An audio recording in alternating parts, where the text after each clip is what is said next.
moving that genre of music forward with his band Monuments. I'd like you to welcome Mr. Browne. What was your beginning in music? How did you sort of get started? When I was a kid, about 3 years old, I can remember probably the earliest memory. My parents would play Michael Jackson and Stevie Wonder all day.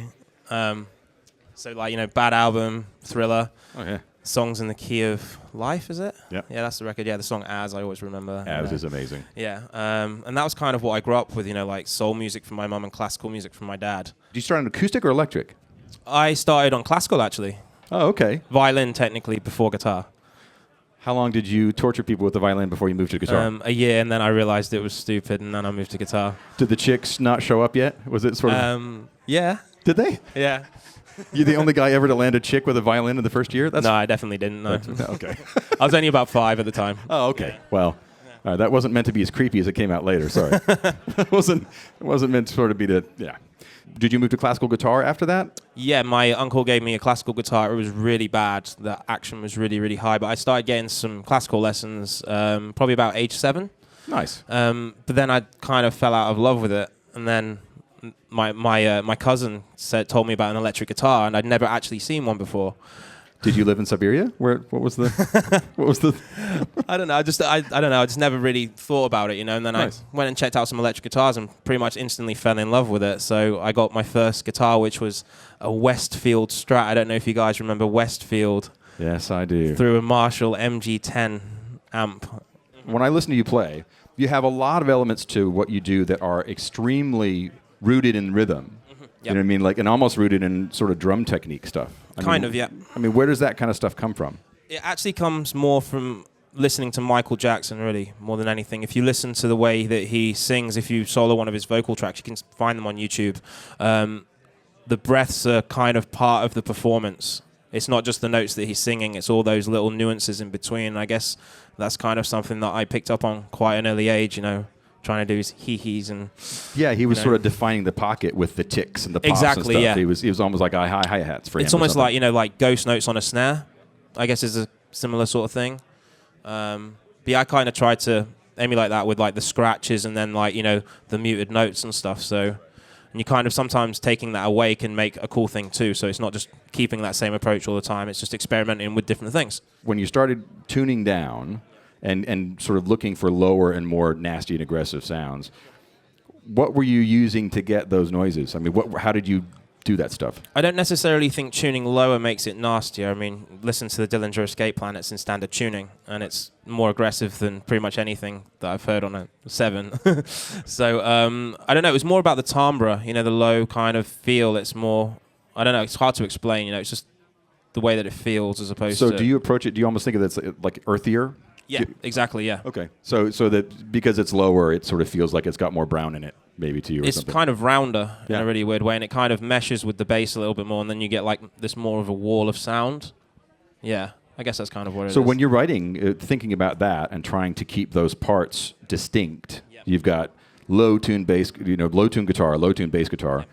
What is your approach in trying to keep those parts distinct so that you can sort of hear them all? I see the bass as a more important factor than the guitar. I see the guitar as white noise on the sides of a track, and the bass is actually the driving force of it.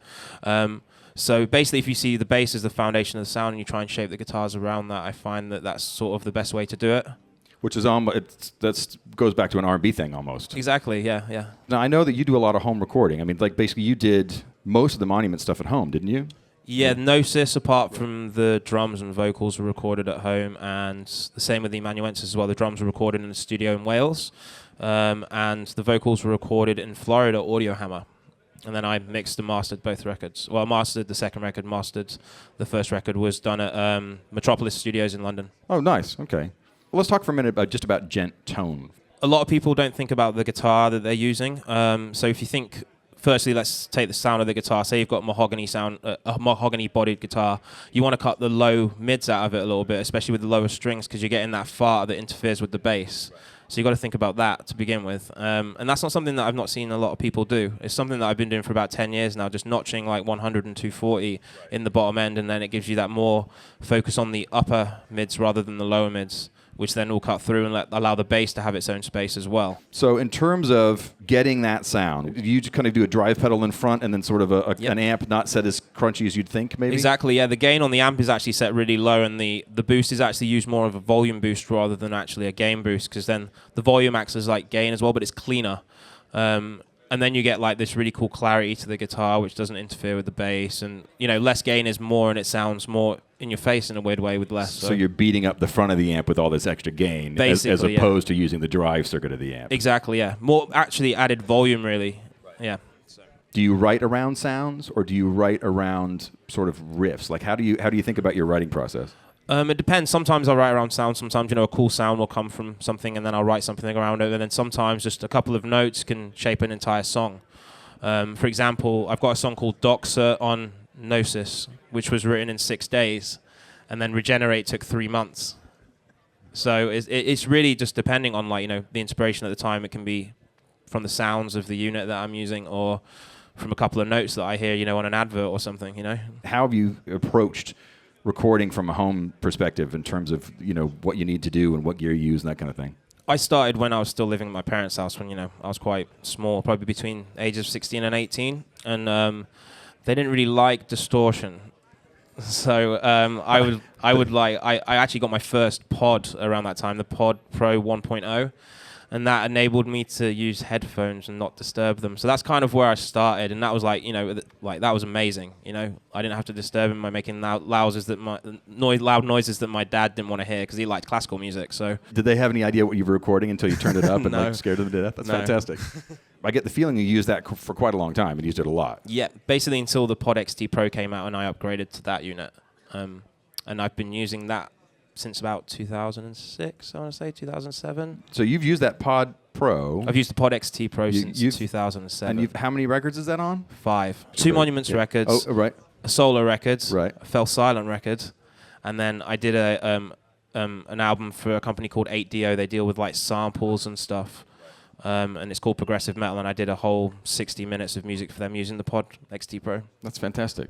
So you've basically been with Line 6 for quite a long time. So I know you recently got a Helix. I did. So how are you feeling about that? It's incredible. Like, I can program it with my feet while I'm playing. I don't actually have to like adjust everything. It's just all there, and I can play guitar and actually focus on that.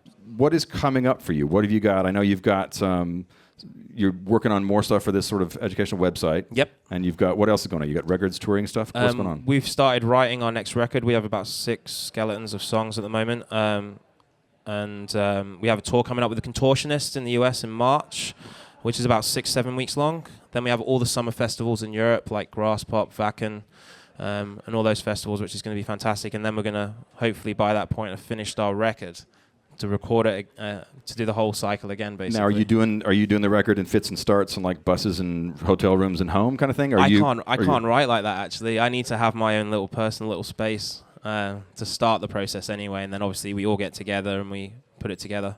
It's just to get into the zone, isn't it? Like, sometimes, like, if there's too many cooks in the kitchen, it's kind of difficult to get into the zone, but as long as the initial inception of what you're trying to get is there, then if you include more people, you can actually generally get, you know, a better structure of a song. So, like on Gnosis, I think you basically roughed out everything. You pretty much roughed out everything, and then brought other people in. So the songs were almost complete, kind of, is that the idea? With Gnosis, Swanee was in the band, our bass player, Adam Swan.